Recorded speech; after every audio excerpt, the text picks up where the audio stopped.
ইয়া এরকম করে টানতে পারবে না। কিরকম করে পড়তে হবে?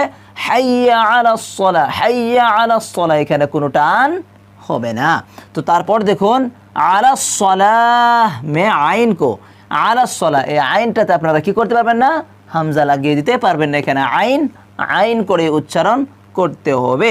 তো তারপর দেখুন আস-সালাতু খায়রুম মিনান নাওম, আস-সালাতু এখানে কি লেখা রয়েছে? সলাতু, লাম খাড়া জবর লা, এটা কি হরফে মাদ্দা। তো এই হরফে মাদ্দাটাকে শুধুমাত্র এক আলিফ টেনে পড়তে হবে। আপনারা এখানে 4 আলিফ 5 আলিফ করে টেনে পড়তে পারবেন না। আস-সালাতু, আস-সালাতু খায়রুম মিনান, খায়রুম এখানে আপনারা টানতে পারবেন। মিনান এখানে আপনারা কি করতে পারবেন? টানতে পারবেন। কিন্তু আস-সালাতু বলার সময় শুধুমাত্র এক আলিফ করে টেনে পড়তে হবে।